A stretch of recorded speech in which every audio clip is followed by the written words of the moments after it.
जय हिंद मेरे प्यारे साथियों, एक बार फिर से आप सभी का बहुत बहुत स्वागत है आपके अपने YouTube चैनल पर। अगर आप चैनल पर नए हैं तो चैनल को सब्सक्राइब करके बेल आइकन को प्रेस कर लीजिए। एसएससी जीडी की जो प्रीवियस ईयर सवाल है उसमें से आज हम लोग हिंदी का जो क्वेश्चन है उसको सॉल्व करने वाले हैं। तो पहला यहाँ पे देखते हैं, चलिए स्टार्ट करते हैं। जो फर्स्ट में देखिए, ये पेपर जो 10 जनवरी 2023 2022 का है, 2022 का जो सेकेंड शिफ्ट है उसका सवाल है। तो चलिए स्टार्ट करते हैं। तो पहला क्वेश्चन यहाँ पर है कि इस वाक्य के रिक्त स्थान पर रेखांकित शब्द का उपयुक्त विलोम शब्द कौन सा होगा। तो विलोम शब्द आप सभी को पता है उल्टा शब्द है ना। तो यहाँ पे सवाल है आपका, भारत में कहीं अतिवृष्टि से बाढ़ आती है तो कहीं डैश से सूखा पड़ता है। तो अतिवृष्टि से बाढ़ आती है तो कहीं डैश से सूखा पड़ता है। इसके पास यहाँ पे आपको चार ऑप्शन दिया है, लघुवृत्त, अनावृत, वृष्ट या सुवरिष्ट। तो इसका ऑप्शन आपका हो जाएगा बी, अनावृत। अनावृत के कारण से सूखा पड़ता है। अब देखते हैं यहाँ पे कि कुछ अन्य विलोम शब्द को देख लेते हैं यहाँ पर। जैसे जड़, जड़ का विलोम शब्द होता है चेतना, वक्त का होता है श्रोता, उन्मूलन का रोपण, आघात का प्रतिघात, अनिवार्य का ऐच्छिक और आवृत्ति का अनावृत्ति, विज्ञा का आज्ञा और आलोक का हो जाएगा तिमिर, कृत्रिम का प्राकृतिक। कृत्रिम जो मनुष्य द्वारा बनाया जाता है वो कृत्रिम है और उसका हो जाएगा प्राकृतिक। तो कुछ ये विलोम शब्द था। ये अगर आप क्लास को देखते रहते तो प्रॉपर जो इससे रिलेटेड क्वेश्चन है वो भी आपको हम बताया करेंगे। अब देखिए क्वेश्चन नंबर सेकेंड में यहाँ पे है, करण खाने के बीच मिठाई लाया। करण खाने बीच मिठाई लाया। अब देखिए उसमें पूछा क्या गया, उपयुक्त वाक्य में कारक संबंधी त्रुटि पहचान कर निम्नलिखित में से शुद्ध वाक्य चुनिए। अब इसमें कारक आपको पहचानना है। तो कारक इसमें आपको देखिए जो सी है, देखिए करण खाने के लिए मिठाई लाया, ये सही हो जाएगा, ये कारक है। अब इसको थोड़ा डिफाइन करते हैं। जैसे यहाँ पे देखते हैं दिया हुआ, करण खाने के बीच मिठाई लाया, वाक्य में कारक संबंधित त्रुटि है। तो इसका शुद्ध क्या होगा, शुद्ध होगा करण खाने के लिए मिठाई लाया। ये सही लग रहा है, अगर ये इस डिफाइन को करें तो ये सही लगता है। वाक्य में संप्रदान कारक का प्रयोग किया गया। यहाँ पे कारक भी आपको पता रखना है कौन सा कारक का प्रयोग किया गया है। तो संप्रदान कारक का प्रयोग किया गया है। अब यहाँ पे देखते हैं कारक क्या होता है और इसकी परिभाषा। संप्रदान कारक की बात करें तो इसकी परिभाषा होती है, संप्रदान का अर्थ होता है देना, जबकि वाक्य में किसी को कुछ दिया जाए या किसी के लिए कुछ किया जाए वहां पर संप्रदान कारक होता है। उदाहरण के लिए, करण खाने के लिए मिठाई लाया, तो यहाँ पे लाना है या देना है, ये सब संप्रदान कारक होता है। अब यहाँ पे देखते हैं कि यहाँ पे कारक की बात करें तो टोटल 8 तरह का कारक होता है। प्रथम कारक बोले तो कर्ता कारक। कर्ता कारक को पहचानने के लिए चिन्ह होता है जिसमें से ने हो गया। द्वितीय में बात करें तो कर्म कारक। कर्म कारक को कैसे पहचानेंगे, कोई सेंटेंस मतलब वाक्य लिखा हुआ है तो कौन सा कारक है, तो जिसमें को आपको नजर आए वो कर्म कारक है। तीसरा में देखें तो एक होता है करण कारक। करण कारक में से या के द्वारा लगा हो तो वो कर्ण कारक कहलाता है। चतुर्थ संप्रदान कारक होता है, इसमें को के लिए या फिर देने का जो भाव है, किसी को कुछ देने का भाव है, वो संप्रदान कारक कहलाता है। पांचवा है अपादान कारक। अपादान कारक में से या अलग होने के लिए, या फिर जो छठा है संबंध कारक, जिसमें का, की, के, रा, री, र है ना, ये सब रहे रे, तो ये सब संबंध कारक से संबंधित है। सातवां है अधिकार कारक, इसमें में या फिर पर होता है। और आठवां जो है वो संबोध कारक, जिसमें हे, ओ, अरे होता है। अब यहाँ पे देखते हैं अगला सवाल, तीसरा सवाल जिसमें लिखा हुआ है सुनैना खाना खा रही। ये आपका सवाल है। सवाल से पूछा क्या गया है, उपयुक्त वाक्य में भाववाचक में रूपांतरित कर, इसको भाव में रूपांतरित करना है। तो इसमें आपको चार ऑप्शन दिया गया है, सुनैना खाना खा रही थी, सुनैना से खाना नहीं खाया जाता, सुनैना खाना खा रही होगी, सुनैना खाना नहीं खा रही है। तो यहाँ पे अगर देखें हम तो इसमें देखिए बी नंबर का सवाल देखते हैं, सुनैना से खाना नहीं खाया गया, तो ये भाव नहीं खाया गया मतलब खाया नहीं जाता, तो ये क्या है, ये भाव हो जाएगा। तो इसका आंसर हो जाएगा आपका बी। अब यहाँ पे देख लेते हैं, सुनैना खाना खा रही है, इस वाक्य में कर्तावाचक है, भाववाचक में सुनैना ने खाना नहीं खाया, ये भाव दे रहा है ना। अब कौन सा कर्तावाचक है पहचान। देखिए कर्तावाचक में सुनैना खाना खा रही है, कर्तावाचक सुनैना खाना खा रही होगी, सुनैना खाना खा रही होगी, ये हो गया आपका कर्तावाचक। तो इसका आंसर आपका बी हो जाएगा। अगला सवाल देखते हैं। इसमें से देखिए यहाँ पे वाचक और उसकी परिभाषा को हम लोग समझते हैं। अब देखिए हिंदी में वाचक की बात करें तो 3 प्रकार की वाचक होती है। पहला जो है वो है कर्तावाचक। क्रिया के जिस रूप से यह पता चले कि वाक्य में कर्ता को प्रधान हो तो उसे कर्तावाचक करते हैं। जैसे क्रिया में अगर बात करें, क्रिया में जो कर्ता प्रधान होता है उसे कर्तावाचक कहते हैं। अब उदाहरण में देखते हैं कि राधा पुस्तक पढ़ रही है, राधा पुस्तक पढ़ रही है, तो जो ये कर्ता कौन है, राधा, और राधा ही काम कर रही है पुस्तक को पढ़ने का, तो ये कैसा है जाएगा, कर्तावाचक हो जाएगा। दूसरा होता है कर्मवाचक। कर्मवाचक की परिभाषा की बात करें तो क्रिया के जिस रूप से यह पता चले कि वाक्य में कर्म की प्रधानता है तो उसे कर्मवाचक कहा जाता है। कार्य की यहाँ पे थोड़ा सा ध्यान देने की बात है। कर्म की प्रधानता मतलब कर्ता द्वारा जो कर्म, मतलब यहाँ पे प्रधान कौन है, कर्म है, तो उसे कर्मवाचक कहेंगे। उदाहरण के लिए रवि द्वारा कार चलाई जाती है। अब देखिए कर्म क्या है, कार चलाना, तो कार चल रही है, तो यहाँ पे इसका उदाहरण दिया हुआ है रवि द्वारा कार चलाई जा रही है, तो ये कैसा है, तो ये कर्मवाचक है।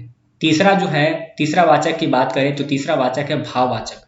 क्रिया के जिस रूप से यह पता चले कि वाक्य में कर्ता या कर्म के बजाय भाव का प्रधानता है तो उसे भाववाचक कहा जाता है। अब यहाँ पे देखिए क्रिया कर्ता या कर्म के बजाय, न क्रिया कर्ता या कर्म की बजाय, इसके बजाय में भाव प्रधान किसको दिया गया है, भाव को। तो अगर कोई भी वाक्य पढ़ते हैं उसमें अगर लगते मतलब आपको भाव को प्रधानता मिलता है तो वो भाववाचक कहलाता है। जैसे मेरे द्वारा दौड़ा जा रहा है, भाव मेरे द्वारा दौड़ा जा रहा है, तो ये जो वाक्य है ये उदाहरण है भाववाचक। तो ये 3 परिभाषा थी वाच्य की। तो अब अगला सवाल देखते हैं। अगला 4 में है, दिए गए शब्द के उचित शब्द से वाक्य पूर्ण करें। यहाँ पे देखिए फिल इन द ब्लैंक आपको दिया गया है, वैद्य जी डैश देखकर इलाज करते हैं। तो ये सब नॉर्मल सवाल है, आप बना सकते हैं। तो क्या नारी देख के, नीड़ देख के, नीड़ देख के या नाड़ी देख करके। तो वैद्य जी को पता है नाड़ी मतलब हाथ में जो नसें रहते हैं उनको पकड़ करके वो इलाज का मतलब बीमारी का पता लगाते हैं, तो इसका सही ऑप्शन डी हो जाएगा।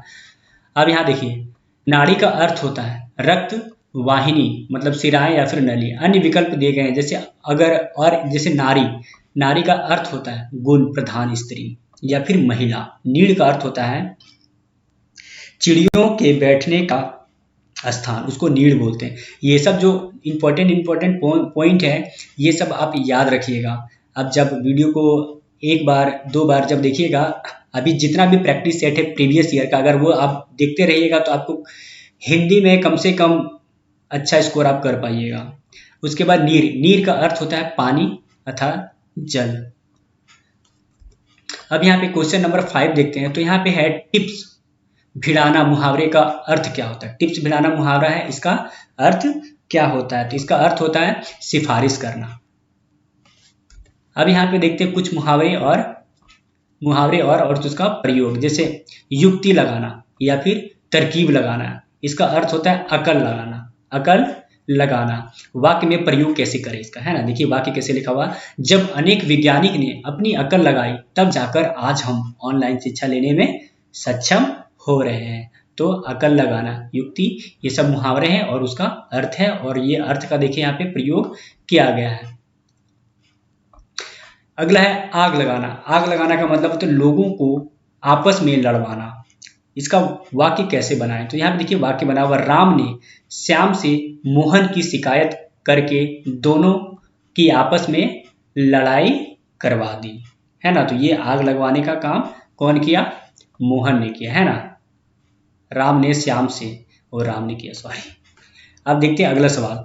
कुछ मुहावरे दिए हैं, है ना, इस मुहावरे को भी पढ़ लेते हैं। जैसे अपना उल्लू सीधा करना, इसका अर्थ होता है स्वार्थ सिद्ध करना। शिकायत से आकाश से बातें करना, मतलब काफी ऊंचा होना, आकाश तो ऊंचा है तो ऊंचा से बात करना। उसके बाद उंगली पर नाचाना, मतलब वश में करना। जख्म पर नमक छिड़कना। ये सब जब मुहावरे हैं, जो कुछ सिंपल मुहावरे हैं जो आपको पूछा जाता है, कुछ ज़्यादा टफ नहीं पूछा जाता है, आप इसे ऑप्शन से भी सॉल्व कर सकते हैं। जब आपको ऑप्शन मिलेगा तो आप खुद वैसे मार सकते हैं। अगला देखते हैं, यहाँ पे लिखा हुआ है जख्म पर नमक छिड़कना, मतलब दुखी या परेशान को और परेशान करना। दिल बाग बाग होना, मतलब अत्यधिक हर्ष होना।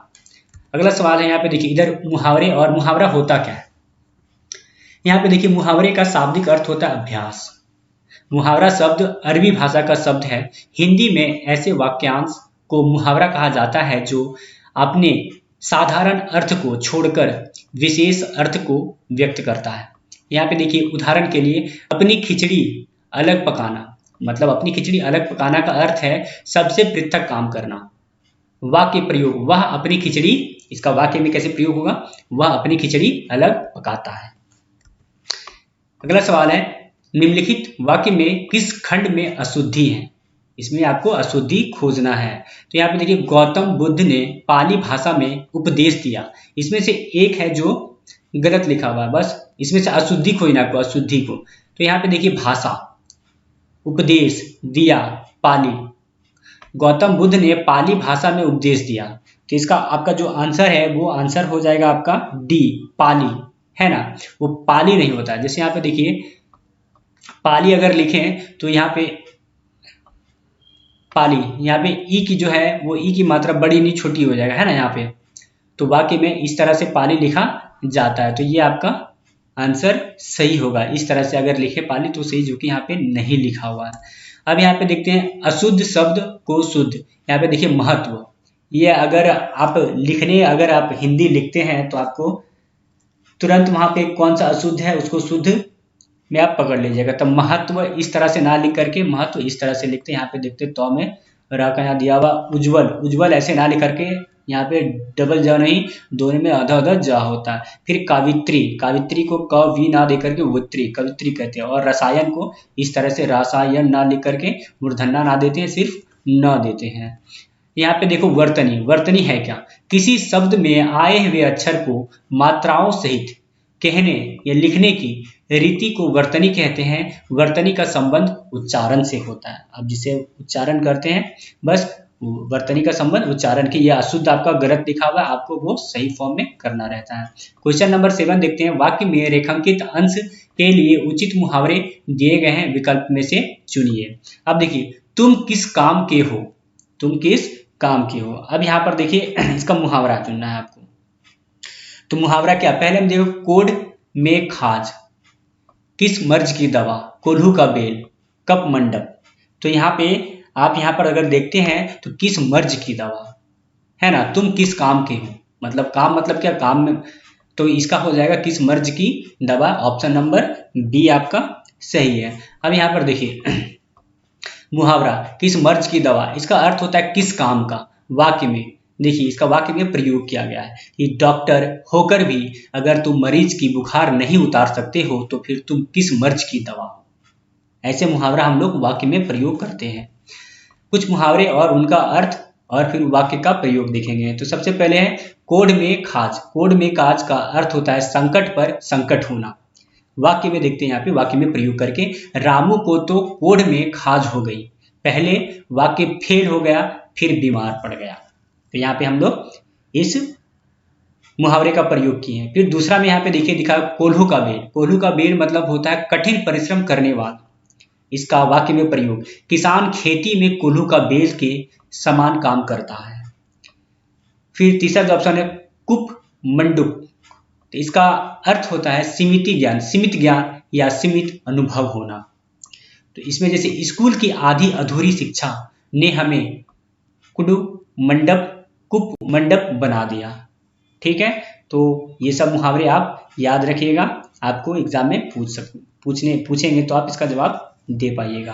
अब यहाँ पे देखिए मुहावरा क्या होता है, अभी आपको बताएं कि मुहावरा होता क्या है और इसका उदाहरण भी। अगला सवाल यहाँ पे देखते हैं क्वेश्चन नंबर 8। तो यहाँ पे सरस्वती का पर्यायवाची शब्द में वाक्य की पूर्ति कीजिए। सरस्वती का पर्यायवाची शब्द वाक्य में पूर्ति करना है। तो यहाँ पे वाक्य आपका क्या है, प्रातः काल डैश का स्रोत पढ़िए। क्या चीज का स्रोत पढ़े, धात्री का, कांता का, शारदा का या फिर उमा का। तो यहाँ पे शारदा का स्रोत, सरस्वती का जो पर्यायवाची होता है वो शारदा, शारदा सरस्वती एक ही है ना। पर्यायवाची शब्द अभी डिफाइन करेंगे पर्यायवाची शब्द होता है क्या। तो यहाँ पे क्या हो जाएगा आपका ऑप्शन नंबर सी, तो यहाँ पे देखिए शब्द धात्री का पर्यायवाची शब्द होता है छाया। पर्यायवाची शब्द मतलब एक नाम के अनेक नाम को पर्यायवाची शब्द कहते हैं। जैसे धात्री का धाया हो जाएगा, उपमाता हो जाएगा, आया हो जाएगा या फिर दाई हो जाएगा। कांता, कांता का पर्यायवाची शब्द सुंदरी, औरत, वनित, स्त्री, अबला या फिर नारी होगा। उमा का पर्यायवाची शब्द गोरी, गोरा, गिरिजा, पार्वती, शिव, शैलज, शैलजा है ना, ये पर्यायवाची शब्द हो गया उमा का। यहाँ पे देखिए कुछ और पर्यायवाची शब्द जो आपको याद रखना चाहिए। जैसे कृष्ण, कृष्ण का दामोदर, केशव, मधुरी, गोविंद और कृष्ण काला, काला भी होगा है ना, आप ऐड कर लीजिएगा। सूर्य का आदित्य, मार्तंड या प्रभाकर। सुंदर का पर्यायवाची शब्द ललाम, कलित, ललाम, मंजुल, मंजूल, रुचिर, ये सुंदर का पर्यायवाची शब्द। पंडित की पर्यायवाची शब्द की बात करें तो साधु, सुधी, विद्वान, कोविद या फिर उद, बुध, ये पंडित का पर्यायवाची शब्द है। किसान की पर्यायवाची शब्द की बात करें तो भूदेव, काशतकार, कृषक या भूमिपुत्र, ये किसान का पर्यायवाची शब्द है। विधि की बात करें तो अज, विधता, प्रजापति, निर्माण या धात, ये विधि का पर्यायवाची शब्द है। राजा की बात करें तो राजा का पर्यायवाची शब्द नरेश, महापति, अवनीश या नरपति, ये पर्यायवाची शब्द है राजा का।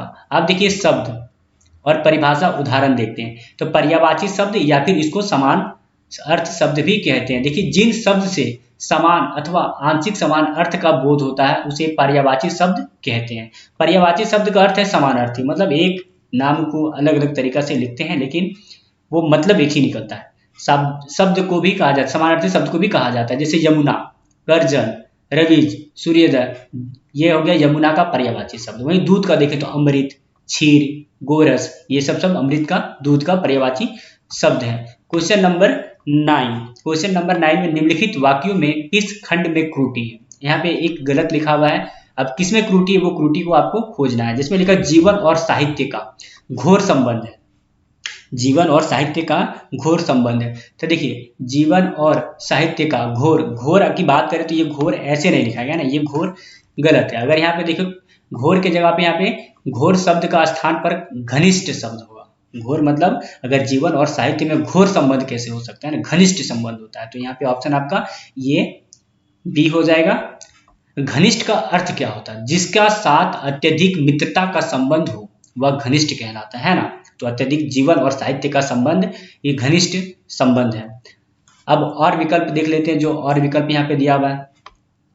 यहाँ पे देखिए लिंग संबंधित अशुद्धियां, तो अशुद्ध, सविता ने जोर से हंस दिया, तो ये अशुद्ध है लिंग में। तो इसको शुद्ध कैसे है? सविता जोर से हंस दी, तो ये देखिए ये अशुद्धियां आपको देखने को मिलेगा एग्जाम में, आपको वो शुद्ध लिखना है। अब वचन से संबंधित अगर अशुद्धि देखें तो यहाँ पे देखिए अशुद्ध में लिखा मेरे आंसू, वचन मेरे आंसू से रुमाल भीग गया, जो कि ये गलत लिखा हुआ है वाक्य। इसको शुद्ध में अगर लिखे तो कैसे होगा? मेरे आंसुओं से रुमाल भीग गया।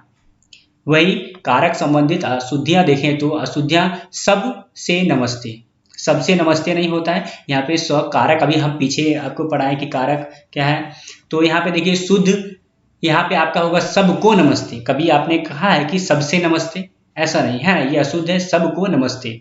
सर्वनाम संबंधित अशुद्धियां की बात करें तो यहाँ पे अशुद्धियां आप, आपको काम करें, ऐसा नहीं बोलते, आप अपना काम करें, ये शुद्ध हो जाएगा। अनुपयुक्त संज्ञा पदों की प्रयोग करके यहाँ पे देखते हैं हम लोग, तो यहाँ पे अशुद्ध है दंगे में गोलियां की बाढ़ आ गई, जो कि अशुद्ध है, ऐसे नहीं। इसको हम लोग कैसे बोलेंगे शुद्ध में? दंगे में गोलियां की बौछार आ गई, है ना। गोलियां जब चलती तो बौछार मतलब होता है ना, बौछार, बाढ़ नहीं आता है।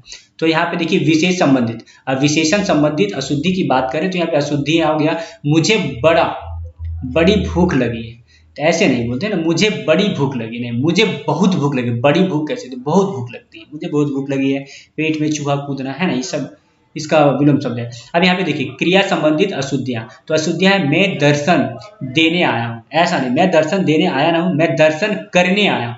हम लोग मंदिर जाते हैं तो क्या दर्शन देने थोड़ी ना जाते, भगवान थोड़ी ना हम लोग, है ना, भगवान भी बोलेगा क्या, है ना। तीसरे शुद्ध हो जाएगा मैं दर्शन करने आया हूँ। अव्यय संबंधित अशुद्धियां में बात करें तो एकमात्र दो उपाय, ऐसे नहीं, केवल दो उपाय, ये शुद्ध हो जाएगा। अब देखते हैं क्वेश्चन नंबर 10। यह वाक्य में जो विद्यार्थी को पढ़ने का कार्य करता है वाक्यांश के लिए सार्थक शब्द। अब यहाँ पर देखिए इसका हो जाएगा, देखिए जो विद्यार्थी पढ़ने का कार्य करता है उसको क्या बोलते हैं, जो विद्यार्थियों को पढ़ाने का कार्य करता है, जो पढ़ने का काम करता है वो तो विद्यार्थी हो जाएगा, लेकिन जो पढ़ाने का काम करता है वो शिक्षक हो जाएगा। तो ऑप्शन नंबर बी आपका सही है। आगे देखते हैं कुछ, और जैसे यहाँ पे देखिए शब्द देखते हैं और उसका वाक्यांश देख लेते हैं। जैसे दुर्गम का क्या अर्थ होता है, जहां पहुंचना कठिन हो, दुर्गम कहलाता है। अगम, जहां पहुंचा ना जा सके, वह अगम कहलाता है। दुष्कर, जिसे करना बहुत कठिन हो वो दुष्कर कहलाता है। अब इसकी परिभाषा देख लेते हैं। यहाँ पे देखिए परिभाषा इसका क्या हो जाएगा वाक्यांश का, कम से कम शब्द में अधिकाधिक भाव एवं विचार की अभिव्यक्ति का प्रयोग करना ही अनेक शब्द के लिए एक शब्द होता है। जैसे जिसका हृदय में ममता ना हो उसे क्या बोलते हैं, निर्मम। अब यहां देखते हैं अगला सवाल, लड़कियों का समूह। तो यहाँ पे देखिए रेखांकित किसमें किया गया, समूह में किया गया। तो रेखांकित पद समूह के बदले में उपयुक्त शब्द का प्रयोग किए। तो लड़कियों का समूह जो रहता है वो गट्ठर कहलाता है, ना कि समूह। लड़कियों का गट्ठर कहते हैं। तो ये आपका ऑप्शन नंबर डी सही हो जाएगा, है ना। यहाँ पे लड़कियों का समूह का वाक्य समूह शब्द का प्रयोग अनुचित किया गया है, सही शब्द गट्ठर का प्रयोग होगा, सही वाक्य लड़कियों का गट्ठर होगा। गट्ठर का अर्थ होता है छोटे छोटे चीजों को बांधकर बनाई गई गठरी, गट्ठा, जिसको बंडल भी कहते हैं। अब देखिए रेवड़ का अर्थ क्या होता है, तो रेवड़ का अर्थ होता है भेड़ बकरियों का जो झुंड रहता है उसको रेवड़ कहते हैं। और ढेर का अर्थ होता है टाल या फिर अटाला, है ना। तो ये ढेर कहलाता है। टुकड़ा का अर्थ होता है वस्तु का खंड, जैसे ईंटा, पत्थर, कोई भी वस्तु है उसको खंड पाट कर देते हैं तो वो टुकड़ा कहलाता है। अगला सवाल देखते हैं, शरीर का कोई भाग वाक्यांश के लिए उचित शब्द बताएं। तो यहाँ पर आपका देखिए शरीर का कोई भाग के लिए अभिन्न, कृशांग या दृष्टि, ये आपका देखिए अवयव, इसका आपका ऑप्शन नंबर ए हो जाएगा, अवयव कहलाता है ना। शरीर का कोई भाग को अवयव कहते हैं। ये दृष्टि यहाँ पे देखिए अवयव हो जाएगा। अब देखिए अभिन्न का अर्थ होता है जो भिन्न ना, वो अभिन्न कहलाता है। ये आपका ऑप्शन नंबर बी का मतलब हुआ। और कृशांग का अर्थ होता है कृश या फिर दुबला पतला। ये शरीर का, यहाँ पे पूछा गया शरीर के कोई भाग का नाम बताना, तो भाग को बोलते, शरीर का भाग को अवयव बोलते हैं ना। और कृशांग की बात करें तो कृशांग के अर्थ होता है कृशा, दुबला पतला। और दृष्टि का अर्थ होता है अवलोकन, निगाह या फिर नजर। अब शुद्ध दिया हुआ यहाँ पे आपका वाक्यांश, दुर्गम, जहां पहुंचा ना जा सके, अभी हम लोग यहाँ पे पढ़ चुके हैं। अगला सवाल देखते हैं, निम्न में से किस वाक्य में उत्कंठा का सही पर्यायवाची शब्द का प्रयोग हुआ है। अब यहाँ पे देखना उत्कंठा का पर्याय, यहाँ पे आपको ऑप्शन में उत्कंठा नहीं दिखाएगा। उत्कंठा का जो पर्यायवाची शब्द है तो आपको पता रहना चाहिए कि उत्कंठा का पर्यायवाची शब्द है क्या। तो ऑप्शन यहाँ पे देख लेते हैं, नव्या में अब कोई लालसा शेष नहीं था। नेहा श्रेष्ठ गायिका है। रघु ने उत्साह की कमी है। और यहाँ पे लता ने अपनी उदारता की परिचित दिया। तो यहाँ पे आपका हो जाएगा नव्या में अब कोई लालसा शेष नहीं थी, क्योंकि यहाँ पे देखिए नव्या का अर्थ होता है लालसा। नव्या में अब कोई लालसा शेष नहीं रहा। इस वाक्य में उत्कंठ शब्द का उचित पर्यायवाची लालसा हो जाएगा, है ना। लालसा, उत्कंठ का पर्यायवाची होता है लालसा। अगर आपको पर्यायवाची पता है तो आप आराम से इसको छाट सकते हैं। अब यहाँ पे देख लेते हैं उत्कंठ में अन्य पर्यायवाची शब्द को देख लेते हैं। तो लालसा हो गया, या फिर चाव हो गया, उत्सुकता हो गया, उत्सुक हो गया, चाव हो गया, फिर अकुलेच्छा हो गया, प्रबलेच्छा, ये सब उत्कंठा का पर्यायवाची शब्द है। और यहाँ पे अब कुछ और पर्यायवाची शब्द को देख लेते हैं। पर्यायवाची शब्द वही है जैसे कि आपको हमने पहले बताया। देखिए दोबारा आपको इस बार इसलिए बता दे रहे हैं क्योंकि आप चीजों को जितना सुनेंगे वो आपको दिमाग में बैठता जाएगा, और आप जब एग्जाम हॉल में रहेंगे अगर आपको सवाल मिलेगा तो आप आसानी से आप वहाँ पे सॉल्व कर सकते हैं। तो जैसे कृष्ण का पर्यायवाची शब्द दामोदर, केशव, मधुरित या फिर गोविंद। सूर्य का आदित्य, मृतंड, प्रभाकर। सुंदर का ललाम, कलिक, ललाम, मंजूल, रुचिर। पंडित का साधु, सुधी, विद्वान, कोविद, सुधा। किसान का भूदेव, कस्वतर, कृषक, भूपत्री, है ना। इस तरह से सेम अब है, अब उसको 2 बार 3 बार रिपीट कीजिएगा, है ना। विधि का अजा, विदता, प्रजापति, निर्मिता, धात। राजा का नरेश, महापति, अवनीश या नरपति। ये राजा का पर्यायवाची शब्द है। अब यहाँ देखिए पर्यायवाची शब्द और उसके उदाहरण आपने पढ़ चुका। अब देखिए पेड़ बढ़ता गया, पेड़ बढ़ता गया, ये आपसे सवाल पूछा है। अब देखिए सवाल में पूछा क्या कहते हैं, इस वाक्य में प्रयुक्त संयुक्त क्रिया का नाम बताएं, है ना। इसमें जो संयुक्त क्रिया है उस क्रिया का नाम बताएं। तो यहाँ पर अगर देखें इसमें जो पहला ऑप्शन है नित्याबोधिक संयुक्त क्रिया है, या फिर अवकाशबोधिक संयुक्त क्रिया है, या फिर अनुमति बोध संयुक्त क्रिया है। तो यहाँ पे आपका हो जाएगा ऑप्शन नंबर बी, पेड़ बढ़ता है, इसमें नित्याबोध संयुक्त क्रिया का प्रयोग किया गया है। अब देखिए क्रिया कि नित्याबोधित संयुक्त क्रिया का परिभाषा को जानते। तो वर्तमान कालिक, कृतंड के आगे आना, जाना या रहने, क्रिया जोड़ने से जिस क्रिया का निर्मित होता है उसे नित्याबोधित क्रिया कहलाते हैं, है ना। अब यहाँ देखिए नित्याबोधित क्रिया को क्रियन में लिंग और वचन विशेष के अनुसार बदलते हैं, ठीक है। तो ये आपका नित्याबोधक संयुक्त क्रिया का परिभाषा था। उदाहरण आपने तो यहाँ पे क्वेश्चन को सॉल्व किया, पेड़ बढ़ता गया। अब यहाँ पर देख लेते हैं कि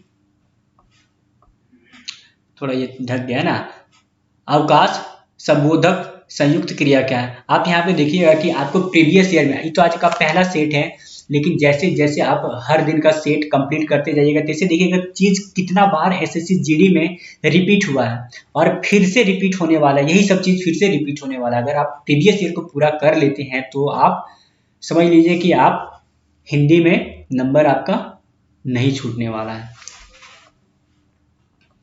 देखिए अवकाश बोधक संयुक्त क्रिया, तो यहाँ पे थोड़ा ढक गया है ना, क्रिया के किसी कार्य को ठीक ढंग से पूरा करना, है ना। कोई भी क्रिया है उसको अगर सही ढंग से पूरा करने के लिए अवकाश का बोध हो उसे अवकाश बोध संयुक्त क्रिया कहते हैं। जैसे यहाँ पे उदाहरण में भाई मुश्किल से सो पाया, है ना, भाई मुश्किल से, तो यहाँ पे देखिए कठिन है,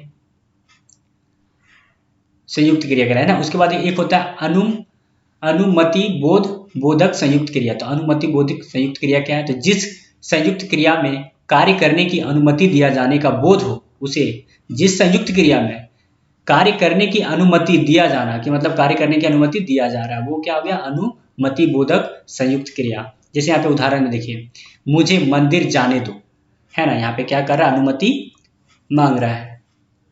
अब यहाँ है समाप्ति बोधक संयुक्त क्रिया, जिस संयुक्त क्रिया में मुख्य क्रिया का पूर्णता व्यापार की संपत्ति का बोध हो उसे समाप्ति बोधक संयुक्त क्रिया कहते हैं। जैसे रमेश खा चुका है, मतलब समाप्त हो चुका है, तो ये सब समाप्ति बोधिक क्रिया। समाप्ति का मतलब होता है समाप्त होना, तो ये आप सेंटेंस को पढ़ करके इसको सॉल्व कर सकते हैं।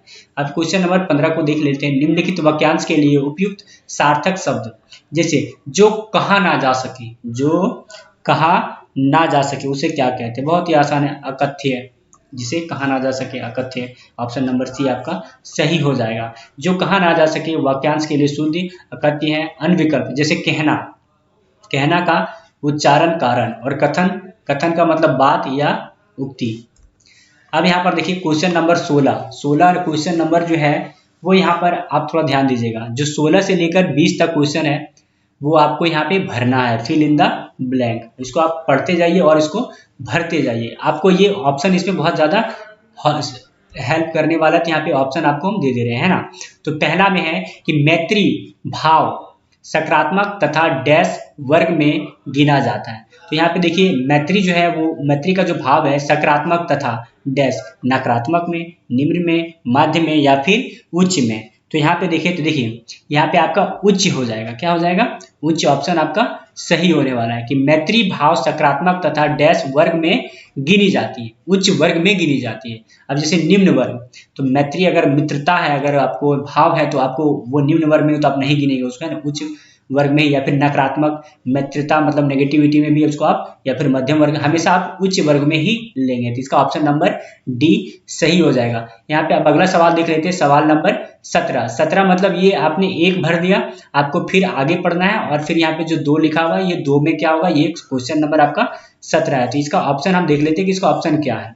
तो पहले यहाँ पे पढ़ते हैं, मित्रता ऐसी उपहार है जो डैश को प्राप्त होती है। डैश मतलब किसको, सबको, अमीर को या भाग्यशाली को या गरीब को। देखो गरीब को भी मिल सकती है मित्रता, सबको भी मिल सकता है, अमीर को भी मिल सकता है, लेकिन मित्रता ऐसी उपहार है जो सबको प्राप्त होती है। मतलब अच्छे मित्र भाग्यशाली से मिलते हैं, है ना। अगर आप दोस्ती करना कोई ज्यादा बड़ी बात नहीं, लेकिन आपका जो अच्छा दोस्त है जो आपके वो हर सुख दुख में काम दे, वो भाग्यशाली होंगे, तभी आपको वैसा मित्र मिलने वाला है। तो आपका ये ऑप्शन नंबर सी सही हो जाएगा। अब अगला यहाँ पे पढ़ते हैं, तो ये कुछ रहा आपका 18 नंबर का सवाल, और 3 नंबर में यहाँ पे पढ़ते हैं अब, सच्चे मित्र वही होते हैं जो कारण हमें भी कभी भी डैश ना हो। क्या ना हो, पश्चाताप, उत्साह, खुशी या फिर लभाई। क्या होना चाहिए, क्या होना चाहिए, आप कमेंट करके बताइएगा हमको भी। तो यहाँ पे हम आपको फिलहाल बता दे रहे हैं, इसका ऑप्शन नंबर देखिए, एक बार फिर से इसको पढ़ते हैं। बोल रहा है सच्चे मित्र वही होते हैं जिसके कारण हमें कभी क्या नहीं होना चाहिए, उत्साह। मतलब सच्चे मित्र के कारण हमें कभी पश्चाताप नहीं कि इसको हम दोस्त बना करके दोस्त बनाते तो उत्साह तो होता ही है, खुशी भी होता है, भलाई भी होता है। पश्चाताप कभी होता है कि मतलब कि न, यहाँ पे देखिए ना हो मतलब क्या ना हो, दोस्त बनाएंगे तो खुशी होगा ही, उत्साह भी होगा, भलाई भी होगा। पश्चाताप मतलब हमको अगर ऐसा दोस्त बना लिए जो मेरे पीठ पीछे किसी का बुराई कर रहा है या फिर ऐसे कर रहा है वैसे कर रहा है, अगर ऐसा मित्र बन जाता है तो क्या होता है, आदमी को पश्चाताप होता है ना। तो फिर अब यहाँ पे देखिए इसका ऑप्शन नंबर आपका ए हो जाएगा। अगला यहाँ पे पढ़ते हैं क्वेश्चन नंबर को 19। क्वेश्चन नंबर 19 में यहाँ पे है, जब भी हमारे ऐसे कोई आदत होती है जिससे दूर को परेशानी होती है तो ऐसी आदत को डैश करनी चाहिए। क्या करनी चाहिए, बहुत ही आसान है, छोड़नी चाहिए, गिननी चाहिए, दिखानी चाहिए या फिर अपनानी चाहिए। तो सिंपल सा आसान है, इसको तुमको छोड़ देना चाहिए। तो ये ऑप्शन नंबर ए सही होगा। और नेक्स्ट सवाल देख लेते हैं, ये बहुत ही आसान रहता है, 5-6 नंबर आप इसमें आराम से 5 नंबर आराम से उठाइएगा। अब यहाँ देखिए, अब अगला है, मनुष्य तो डैश का प्राणी है। क्या डैश, मनुष्य तो डैश प्राणी है। कैसा प्राणी है, सामाजिक, दिखावा या परेशान या फिर भयानक। कैसा है, तो सामाजिक। हम लोग समाज में रहते हैं तो सामाजिक, भावनाओं में बढ़ करके परेशान तो आदमी है तो परेशान होना ही है, जीवन जब तक है तब तक परेशानी है। दिखावा भी आदमी करता है, भयानक भी आदमी होता है बहुत सारा, है ना। तो यहाँ पे आपको इन सभी को आपको वैसा करना है जो इन सभी में ज्यादा सुटेबल। मनुष्य तो डैश होता है, क्या होता है, सामाजिक। जितना भी मनुष्य सब सामाजिक होता है, चाहे वो इंडिया का हो, अमेरिका का हो या फिर कहीं का भी हो। ये टोटल 20 क्वेश्चन आपका एसएससी जीडी कांस्टेबल 10 जनवरी 2023 का जो कि कंप्लीट हो चुका है। आप नेक्स्ट वीडियो में आपको सेकेंड हिंदी का हर एक वीडियो का आपको प्लेलिस्ट मिल जाएगा चैनल पे। आप वहां पे चैनल पे जाकर के हर वीडियो को देख लीजिए, एग्जाम में आपका ये बहुत ज्यादा हेल्प करने वाला है। तो मिलते हैं नेक्स्ट वीडियो में। जय हिंद।